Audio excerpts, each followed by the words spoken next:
Hello, नमस्ते पंडित जी, कैसे हैं आप? हाँ जी, 1 मिनट। दादाजी। हाँ बेटा। पंडित जी का फोन है दिल्ली से। हेलो। हाँ पंडित जी, नमस्कार। किसका फोन? हाँ, क्या बोल रहे? पता ठीक है ठीक है, आप जैसा कहते हैं वैसा ही करेंगे। आप तैयारी कीजिए। हाँ अच्छा। हाँ। किसकी तैयारी दादाजी? राज, पंडित जी ने प्रिया की गोद भराई की रस्म के लिए 18 तारीख का मुहूर्त निकाला है। अरे मुबारक हो। हम कल ही दिल्ली जाएंगे। अच्छा रंजी, अरे बहू। राज, हम इंडिया कैसे वापस जा सकते हैं? मधु भी तो हमारे साथ होनी चाहिए ना। क्योंकि प्रिया की गोद भराई की रस्म 18 तारीख की फिक्स हो गई है। तुम राज के साथ ऑफिस चले जाओ और फॉरेन बोर्ड की मीटिंग बुलाकर सबको समझा दो। दादाजी, ऐसा नहीं हो सकता क्या पंडित जी को यहीं पे बुला लें और यहीं पे गोद भराई की रस्म कर लें? क्यों? क्योंकि प्रिया की डिलीवरी की डेट इसी महीने है और यहाँ पे मेडिकल फैसिलिटीज भी बहुत चाहिए। अरे फैसिलिटी की क्या बात कर रहे हो? एक फोन मार के सारी फैसिलिटीज मैं दिल्ली ट्रांसफर करा दूंगा। यहाँ के फैसिलिटी मिनिस्टर का नंबर क्या है? अरे यहाँ पर मिनिस्टर की फैसिलिटी ही नहीं है। अच्छा, इससे तो अच्छा बिहार है। राज बेटा, सारी मेडिकल फैसिलिटीज दिल्ली में मिल जाएंगी। और गोद भराई की रस्म तो वहाँ की जाती है जहाँ दोस्त हो, रिश्तेदार हो। You're right, माँ, हम सब इंडिया चलते हैं। मधु, मैंने तुम्हारे हस्बैंड को प्रॉमिस किया था कि मैं तुम्हारी देखभाल करूंगा, क्योंकि तुम्हारी डिलीवरी की डेट और प्रिया की डिलीवरी की डेट एक ही दिन पे है। लेकिन हम सब इंडिया जा रहे गोद भराई की रस्म के लिए और मैं दादाजी की बात कभी टाल नहीं सकता। लेकिन तुम्हारे हॉस्पिटल की बुकिंग्स वगैरह मैं सब कर दूंगा और जब भी तुम्हें लेबर पेन हो तुम खुद चली जाना, इतना मैनेज कर लेना प्लीज। अरे तुम्हारा दिमाग खराब हो गया क्या? ऐसी हालत में वो बेचारी अकेली कैसे जाएगी अस्पताल? दादाजी, इसके पास और कोई चारा भी तो नहीं है ना? कौन है इसके साथ? और ये इंडिया भी तो नहीं चल सकती हमारे साथ। क्यों नहीं चल सकती? तुमने इसके हस्बैंड को प्रॉमिस किया था कि नहीं? जी किया तो था। सब लोग सुन लो, ये मेरा फैसला है कि मधु हमारे साथ दिल्ली जाएगी। क्यों बेटा, मुझे कोई एतराज तो नहीं है ना?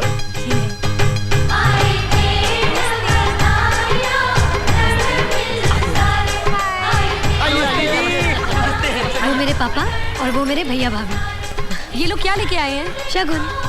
गोद भराई की रस्म में होने वाली माँ मैके के ही कपड़े पहनती है। अरे वाह, ये रस्म इतनी बड़ी होती है।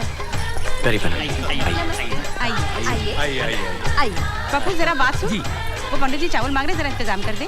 फूड मिनिस्टर को फोन करो, कितनी बोरियां चाहिए आपको बताइए। ओहो हे भगवान, 2 मुट्ठी चावल के लिए तो मिनिस्ट्री में फोन करेगा। किचन से ला, किचन से ला। ओके, ठीक है। आइए आइए। एक्सक्यूज मी, क्या आपने भाटिया अंकल को कहीं देखा है? देखा तो नहीं, क्यों क्या बात है? क्या आप मेरी नकल उतार रहे हैं? नहीं नहीं, ये मेरे बचपन की आदत है। आपकी माँ फतेहपुर के लाल बंगले में आया जाया तो नहीं करती थी ना? फतेहपुर के लाल बंगले में मेरी माँ कभी नहीं गई, बापू अक्सर जाया करते थे वहाँ।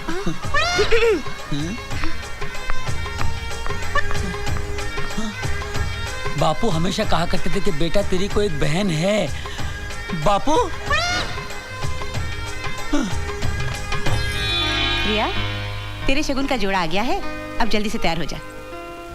माँ जी, अब नीचे चलिए, मैं प्रिया को तैयार करके लाती हूँ। नहीं बेटी, तुम नीचे नहीं आ सकती। देखो, मैं तो चाहती थी कि तुम्हारी भी गोद भराई की रस्म मैं प्रिया के साथ करूं, लेकिन पंडित जी ने कहा कि 2 गर्भवती एक साथ इस फंक्शन में नहीं शामिल हो सकती। ठीक है माँ जी। और प्रिया बेटी, आज बिल्कुल दुल्हन की तरह पूरे 16 श्रृंगार करना। जी। औरत की जिंदगी में ये गोद भराई की रस्म बहुत बड़ी बात होती है, क्योंकि औरत की एक नहीं 3 जन्म होते हैं। पहला, जब वो किसी की बेटी बनकर इस दुनिया में आती है। दूसरा, जब वो किसी की पत्नी बनती है। और तीसरा, जब वो माँ बनती है। और माँ बनने से पहले ये गोद भराई की रस्म इसलिए की जाती है कि आने वाले बच्चे को इतने आशीर्वाद और दुआएं मिल जाएं कि उसका जन्म तकलीफ के साथ नहीं, खुशियों के साथ, खुशियों के साथ, खुशियों के साथ, खुशियों के साथ। अब तुम जल्दी से तैयार होकर नीचे आ जाओ, रस्म का वक्त हो रहा है बेटी। अरे राज, तुम यहाँ। अब प्रिया को बातों में लगाकर मत रखना, इसे तैयार होकर नीचे आना है। अच्छा? राज, मैं इस फंक्शन में नहीं जा सकती। क्यों? माँ ने कहा ये कोई मामूली रस्म नहीं है, ये पूजा प्रार्थना इसलिए है कि आशीर्वाद दुआएं हमारे बच्चे को मिले। इस रस्म में मेरी जगह मधु को बैठना चाहिए। लेकिन ये कैसे हो सकता है? अगर मधु मेरा दुल्हन का जोड़ा पहन ले तो घूंघट तो रहेगा ही ना, और किसी को मालूम ही नहीं पड़ेगा कि वो मधु है।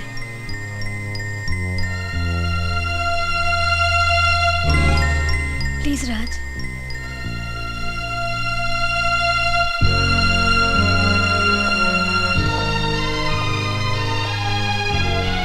मधु, तुम शगुन का जोड़ा पहन लोगी? ठीक है। Thank you.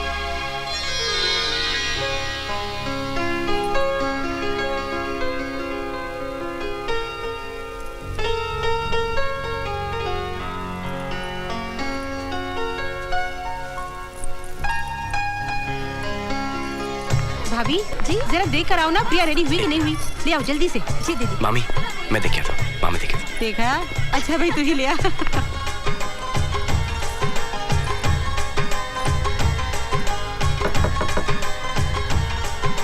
कौन? हाँ मैं।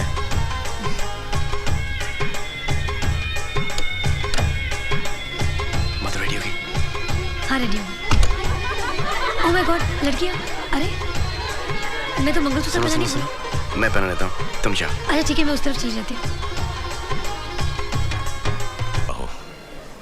भगवान करे तेरा बच्चा जुग जुग जिए और जैसे सूरज सारी दुनिया को रोशन करता है, तेरा बच्चा मेरे वंश का नाम रोशन करे।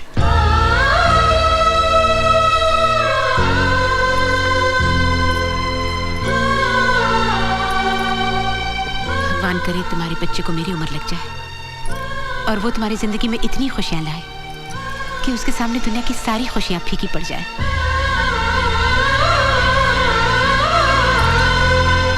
अरे वाह प्रिया, तेरे हाथों में मेहंदी का रंग कितना गहरा है।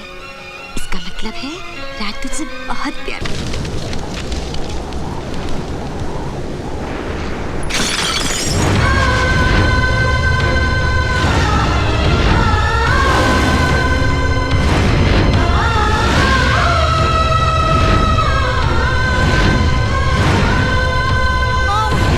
फंक्शन अच्छा रहा। बहुत ही अच्छा। सबसे अच्छा क्या था? बाबूजी का डांस। क्या बोलती हो? क्या तूफानी हवा चल रही है? मैं इन खिड़कियों को बंद करवा देती हूँ। देखो रात की बहुत हो गई बेटे, तुम जाकर सो जाओ अच्छी तरह उठकर। जीती रहो। बंसी।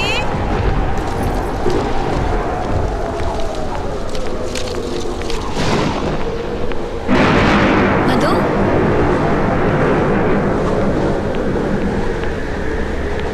मधु,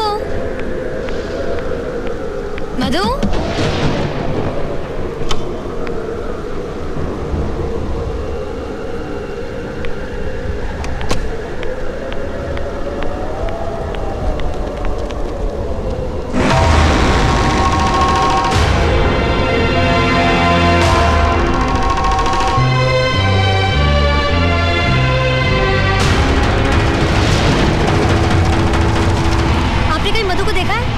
अभी स्टेशन की तरफ गई है। क्या?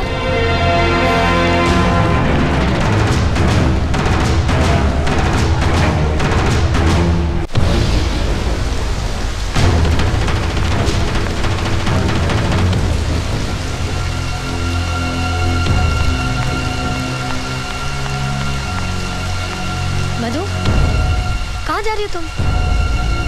इस बच्चे की माँ प्रिया मल्होत्रा नहीं है, मैं हूँ। ये मेरा बच्चा है, मैं अपना बच्चा नहीं दूंगी। मुझे माफ कर दो, मैं ये बच्चा नहीं दे सकती। मधु, ऐसा मत कहो। 9 महीने मैंने इस बच्चे के जन्म के लिए तपस्या की है। हर रोज इस बच्चे के लिए एक नया सपना देखा है। इस समय मैं और राज ही नहीं, हमारा पूरा परिवार एक एक दिन गिनकर इस बच्चे के जन्म का इंतजार कर रहा है। इसके साथ हमारी पूरी खुशियाँ जुड़ी है। मधु, मैं अपनी जान दे दूंगी, लेकिन अपना बच्चा नहीं दूंगी। मधु, मेरी तरह तुम में कोई कमी नहीं है। तुम शादी कर सकती हो, फिर से माँ बन सकती हो, लेकिन मैं तो अधूरी हूँ। मैं कभी माँ नहीं बन सकती। मधु, मैं तुम्हारे हाथ जोड़ती हूँ, मुझे ये बच्चा दे दो। इसके बदले तुम्हें जो चाहिए मैं तुम्हें दे दूंगी। रुपया, पैसा, जायदाद, तुम्हें क्या चाहिए बोलो मधु, तुम्हें क्या चाहिए? ठीक है, मैं तुम्हें अपना बच्चा देने को तैयार हूँ। क्या तुम मुझे अपना पति दे सकती हो?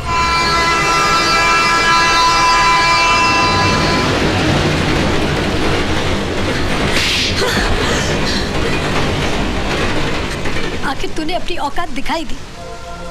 मैं समझती थी कि वैश्या भी एक औरत होती है, लेकिन तूने साबित कर दिया कि एक वैश्या कभी किसी का भला नहीं कर सकती। वो सिर्फ घरों को तोड़ सकती है। मैंने तुमसे तुम्हारा पति मांगा, तुमने मुझे मेरी औकात याद दिला दी। तुम तो एक माँ से उसकी औलाद मांग रही हो। माँ चाहे वैश्या हो या किसी घर की बहू, माँ सिर्फ माँ होती है। मैं अपना बच्चा नहीं दूंगी।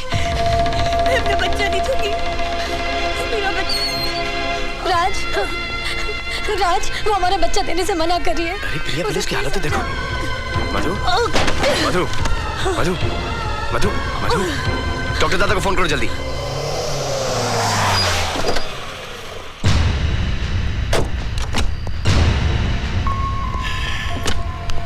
डोंट वरी, सब ठीक हो जाएगा।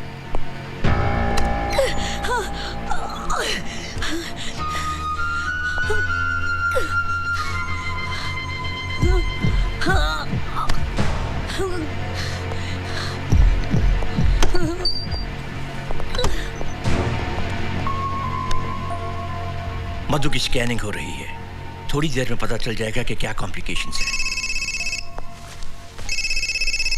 माँ का फोन है। हाँ माँ। अरे तुम, प्रिया, मधु तीनों घर में नहीं हो? कहाँ हो तुम सब? माँ हम लोग अस्पताल में हैं। मधु और प्रिया को लेबर पेन शुरू हो गए थे तो मैं यहाँ पे ले आया। क्या? मैं ये खुशखबरी सबको सुनाती हूँ। हम सब हॉस्पिटल पहुँच रहे हैं। अच्छा नहीं माँ, नहीं, आप लोग आराम से आइए, ठीक है?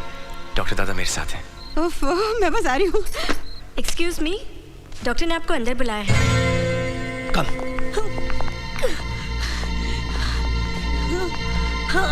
पेट में बच्चा घूम गया है, इसलिए वो अपनी नॉर्मल पोजीशन पर नहीं है। फौरन ऑपरेशन करना पड़ेगा। ठीक है, गो अहेड। लेकिन कंडीशन है सीरियस। मैं इस ऑपरेशन में माँ या बच्चा दोनों में से सिर्फ एक को बचा सकती हूँ। हमें जल्दी डिसीजन लेना होगा।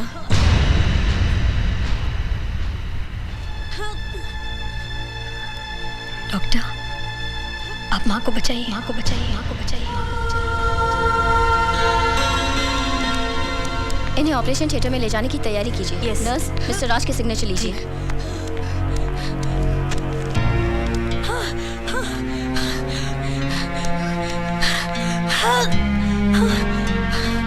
कम ऑन नर्स, इनको अंदर लेके चलो, संभाल के।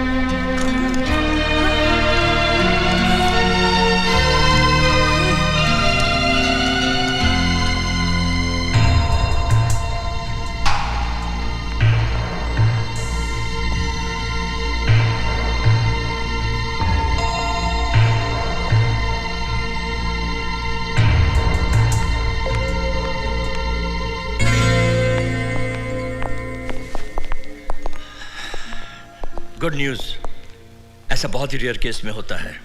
ऑपरेशन कामयाब रहा, बच्चा और मधु दोनों सही सलामत हैं।